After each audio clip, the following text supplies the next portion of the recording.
What if the man credited with uniting Egypt 5,000 years ago never actually did what the history books say he did?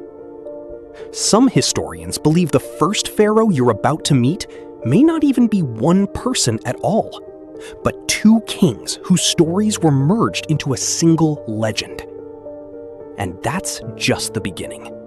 Today, we uncover the first dynasty of Egypt, an age of kings who ruled as living gods. But as we'll see, not everything historians tell you about this era is actually agreed upon. In our last video, we explored the mysterious rulers who came before this age. Now, the real empire begins.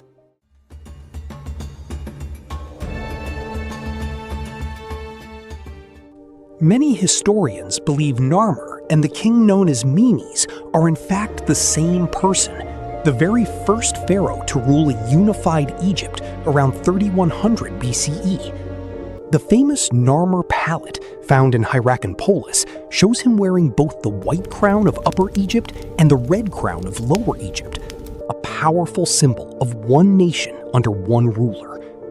But here's what most videos never mention. Egyptologists have argued over this identity for more than a century. Some believe Narmer and Menes were two separate kings, and that Menes simply completed what Narmer had started. Others argue the palette itself is more royal propaganda than historical record, a king celebrating a unification that may have already been mostly complete. Legend says Menes founded the city of Memphis, and even claim he met his end in a hunting accident, killed by a wild hippopotamus after ruling for over 6 decades. A dramatic end that many historians now treat as legend rather than fact, given how ancient scribes glorified kings.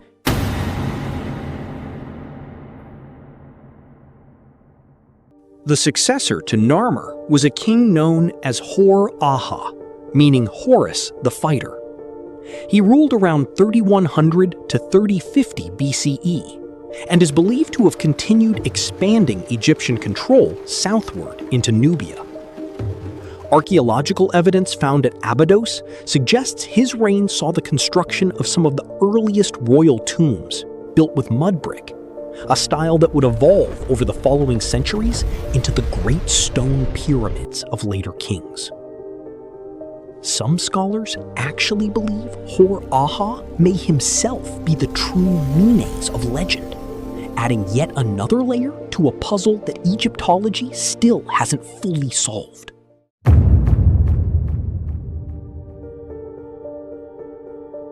King Djer ruled after Hor-Ha for nearly 5 decades, one of the longest reigns of the early dynastic period.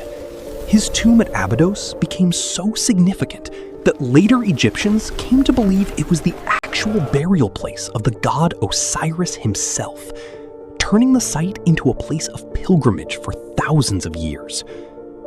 It's worth noting, this belief was almost certainly mistaken. Djer's tomb had nothing to do with Osiris.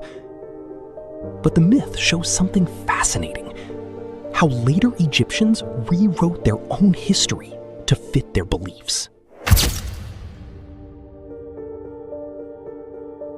After King Djet came one of the most extraordinary figures in early Egyptian history, Queen Merneith. She is believed to have ruled as regent for her young son Den, possibly becoming the first female ruler in recorded history. Her name appears on royal seals, alongside the names of kings, and her tomb at Abydos is as large and elaborate as any pharaoh's. But here's the debate historians are still having. Was Merneith an actual reigning pharaoh, or simply a powerful regent acting on her son's behalf?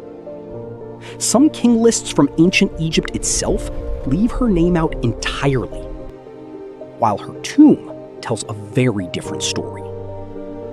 This gap between the official records and the physical evidence is one of the best examples of how ancient king lists were often political documents and not neutral history.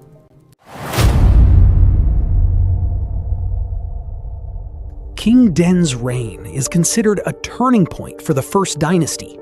He is the first king recorded wearing the double crown of Upper and Lower Egypt combined into one symbol. He's also credited with introducing new religious rituals and is the first pharaoh shown in ancient art smiting an enemy, a pose that would become the standard symbol of royal power for the next 3,000 years of Egyptian history.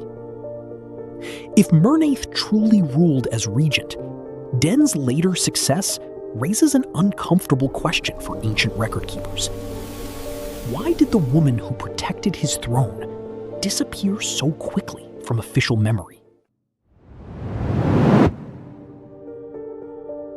The reigns of King Anedjib and King Semerkhet remain some of the most mysterious in the First Dynasty. Some ancient king lists suggest Semerkhet may have erased his predecessor's name from monuments, a possible sign of political turmoil or a disputed succession within the royal family. This wouldn't be the last time in Egyptian history that a king tried to erase his predecessor from memory, a pattern we'll see again in later, far more famous dynasties. Little else is known about these two kings, and historians still debate the true length and order of their reigns.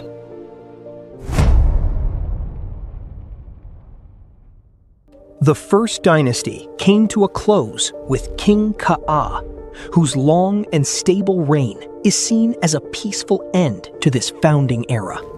His tomb at Abydos contains some of the finest craftsmanship of the period, including ivory labels and stone vessels.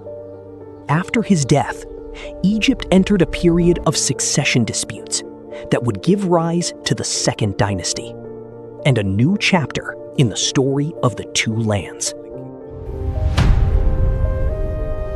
From Narmer's unification, a story historians still can't fully agree on, to Queen Merneith's disputed reign as possibly history's first female ruler, the First Dynasty laid the true foundations of Egyptian kingship.